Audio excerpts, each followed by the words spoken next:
नमस्कार, मेधर astro channel पे मेधर परिवार और संस्कार में आप सबका बहुत बहुत स्वागत है। दिन 3 जुलाई 2026 शुक्रवार। आज का ये वीडियो बहुत इंटरेस्टिंग होने वाला है क्योंकि आज मैं आप लोग को लर्निंग बाय डूइंग इट सिखाऊंगा एस्ट्रोलॉजी। पहले हम लोग पंचांग का प्रोटोकॉल पूरा कर लें। तिथि शश्री मापनोति, तिथि है तृतीया। तृतीया तिथि के बारे में मैंने कल बताया था। जया तिथि है। सिंह और मकर राशि दग्ध हो जाती है इसमें। सिंह राशि में केतु हैं, तो केतु की वजह से ये राशि आज का दिन बहुत ही आउटस्टैंडिंग रिजल्ट देगी। तृतीया तिथि मैंने बताया था, विवाह से पहले जीवन थोड़ा अनस्टेबल रहता है, शादी के बाद जीवन स्टेबल हो जाता है और समस्त प्रकार के सुख प्राप्त होते हैं। तृतीया तिथि में बस इतनी सी बात है कि मिलता आपको सब कुछ है, मगर उसको संभाल के रखना आपके लिए एक चैलेंज हो जाता है। क्यों? क्योंकि इसका कॉज प्लैनेट मंगल है और इफेक्ट प्लैनेट जहाँ बुध होते हैं वो हैं। बुध युवराज हैं, मनमौजी हैं, तो चीज़ों को फॉर ग्रांटेड लेने की एक टेंडेंसी होती है, जो कि अगर आप अवॉइड करें तो ये तिथि बहुत अच्छा रिजल्ट देती है। वारात आयुष्यवर्धनम, वार है शुक्रवार। अब देखिए, शुक्रवार को सब हम लोग को याद रखना पड़ेगा कि जब जब चूंकि गुरु पुष्य नक्षत्र में हैं, शुक्रवार को गुरुदेव पुष्य नक्षत्र में उत्पात योग बना रहे हैं और शुक्रदेव स्वयं अश्लेषा नक्षत्र में मृत्यु योग बना रहे हैं। It is very dangerous. वार स्वामी मृत्यु योग बना रहा है, मतलब वार है हमारी डिज़ायर्स। वारात आयुष्यवर्धनम, आयुष्यवर्धन होता है हमारी डिज़ायर्स से रिलेटेड।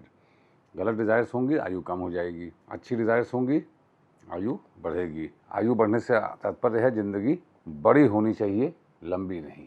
जितने भी साल हम जिए, जीवन में बड़ा जीना चाहिए। हनुमान नहीं सम बड़ भागी। हनुमान जी से बड़ा भाग्यशाली कोई नहीं है, ऐसा भगवान राम ने कहा। तुलसीदास जी कहते हैं क्यों?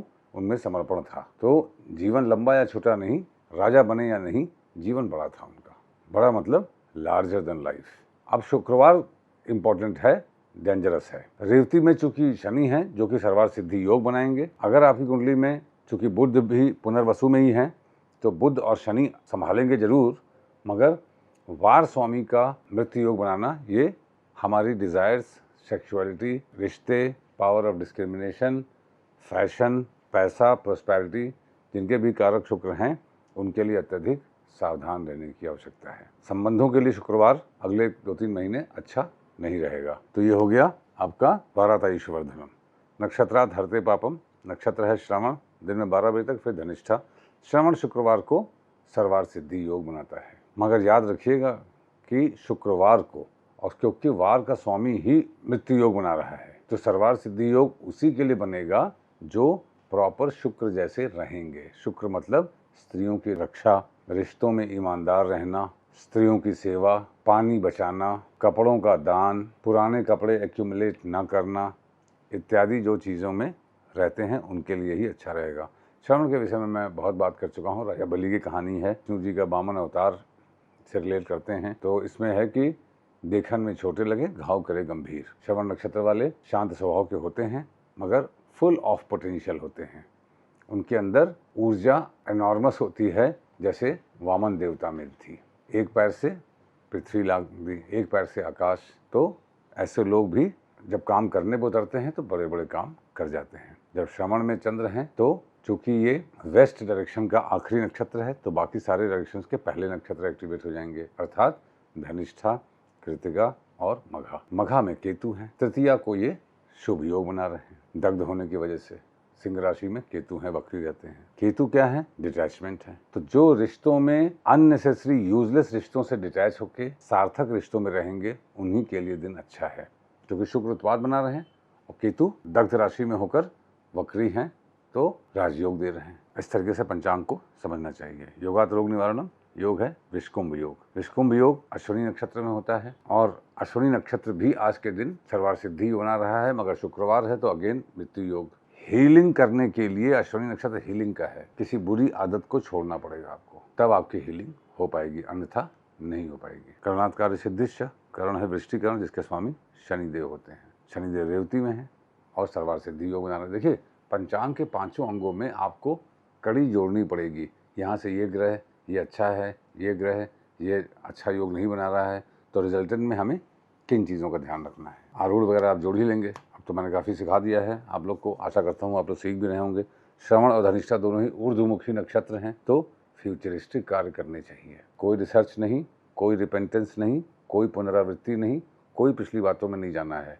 भविष्य बीती ताही विसार के आगे की सुध लेई। कलयुग के में का जन्म देने वाली मकर राशि में है ये दोनों नक्षत्र। मकर से शुरुआत करिए और कलयुग के स्थानों से दूर रहिए, जैसे मदिरालय, वैश्यालय, मॉल, रात में बाहर खाना खाना, शराब पीना इत्यादि। बाहर का खाना खाना जहर है, जहर जहर जहर, पॉइजन। अरे मुझे याद आया, मैं बहुत दिनों से सोच रहा था कि मैं भोजन के बारे में एक बात मुझे बतानी थी कि भोजन इतना इम्पोर्टेंट क्यों है। देखिए, भोजन यदि घर में बने, आपके प्रियजन बनाए, माँ, पत्नी, बेटी, बहन, तो सेकंड हाउस चूंकि भोजन का होता है और मंगल कारक है अग्नि के। सेकंड हाउस में राशि पड़ती है कालपुरुष में शुक्र, जहाँ पे चंद्रमा उच्च के होते हैं। तो स्त्री बनाए भोजन, प्रेम से बनाए, इसकी एक जबरदस्त महिमा होती है। जो लोग बाहर का भोजन करते हैं, कोई और बना रहा है, आपको नहीं पता उसकी भावना क्या है, ये भी आपको नहीं पता। जाहिर सी बात है, पैसे के लिए बना रहा है वो, और पैसे कम ही मिल रहे होंगे तो वो थोड़ा सा तो उदास होगा ही। रात में बना रहा है, दिन में बना रहा है, उसका कोई रूटीन नहीं है रेस्टोरेंट्स में। तो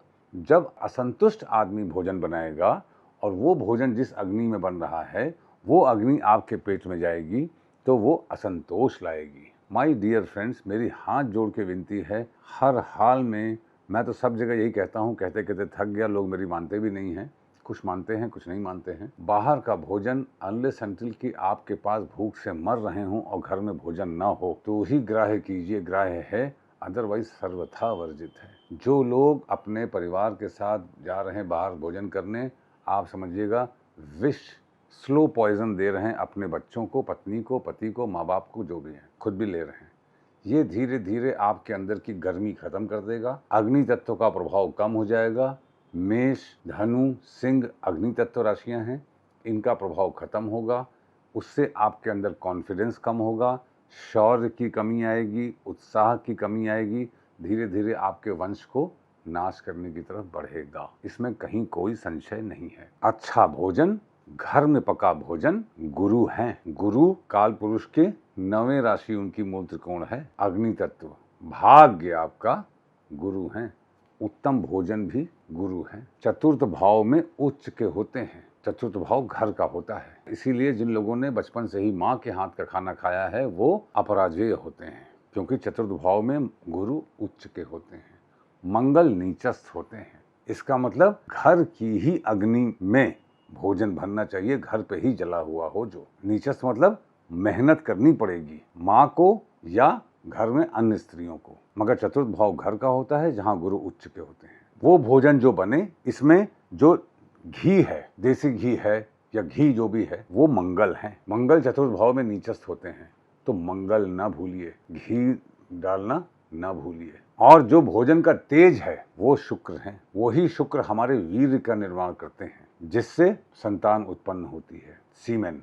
जो भोजन का जो शौर्य है, जो प्रेजेंटेशन है, जो देख के अच्छा लगना या खराब लगना है, सब्जी कैसी है, दाल कैसी है, रोटी कैसी है, प्लेट में कैसी सजी है, ये शुक्र हैं। जो खुशबू है भोजन की, घर में बने भोजन की खुशबू, बुध है, जो कि काल पुरुष के 6ठे भाव मतलब ऋण, रोग, शत्रुता के कारक हैं। बाहर जब आप रेस्टोरेंट में जाएंगे तो वहाँ परफ्यूम छिड़क के, सेंट वेंट डाल के, अजीब सी चीजें डाल के खुशबू आएगी, मगर प्रेम की खुशबू नहीं होगी। तो खुशबू जो घर में बना है उसकी जो खुशबू है वो बुध है। और जो तीखापन है भोजन का, चाहे कम तीखा चाहे ज्यादा तीखा, वो सूर्य है, आपका वंश, आपके सुपर फादर। सूर्य नहीं प्रसन्न है तो आपका वंश कभी प्रसन्न रह ही नहीं सकता। सबसे बड़ा तो आपका यही कुल दोष का उपाय है कि घर में भोजन स्त्री बनाए या पुरुष भी बनाए तो घर के लोग बनाए, मन से बनाए, प्रसन्नता से बनाए और सब साथ मिल के भोजन करें। ये है शनि, राहु, केतु। चंद्रमा क्या है? भोजन के बाद मन कैसा रहता है। तो आपके 9 ग्रह कवर हो गए। सब साथ बैठ के खाएं, शनि, राहु, केतु। क्यों? फॉरेन बॉडीज हैं, बनाएगा कोई और, खाएंगे सब लोग। जो बना रहा है वो तो बाद में खाएगा, तो इसीलिए उस समय खाने वाले लोग शनि, राहु, केतु हो गए, फॉरेन बॉडीज। और मन कैसा रहेगा? भोजन मान लीजिए घर में बना है कुछ, रोटी बाहर से आ गई, मन उतना खुश नहीं होगा। बाहर से आया भोजन आप रोज नहीं खा सकते, तो मन खट्टा, चंद्रमा परेशान। चंद्रमा परेशान, मन आपका नहीं खुश रहेगा। चंद्रमा नींद के भी कारक, नींद अच्छी नहीं आएगी। 12वें भाव में शुक्र उच्च के होते हैं, सपने बुरे आएंगे। तो जो स्पाइसीनेस है वो सूर्य हैं, घी है वो मंगल हैं, जो उसका तेज है वो शुक्र हैं, और जो खुशबू है वो बुध है। इसलिए आपको ये समझना चाहिए कि घर में भोजन बनना कितना आवश्यक है। ये एक चीज़ अगर हम लोगों ने अपने घर में कर दी तो हम खोए हुए उस प्रेम को वापस लौटा लाएंगे अपने परिवारों में, जो मिसिंग है फ्रॉम लास्ट मेनी डिकेड्स। जब हम साथ बैठ के खाते थे, जिस तरीके से बढ़ते थे, आपको सबको अपना बचपन और अपने अन्य चीज़ें याद हैं। उसको वापस लाना है तो स्त्रियों को धैर्य रखना पड़ेगा और घर में भोजन बनने की परंपरा को पुनर्स्थापित करना पड़ेगा। घर से बाहर निकलने से पहले शुक्रवार का दिन है, दही खा के निकलिए, आपका दिन शुभ हो। Thank you very much.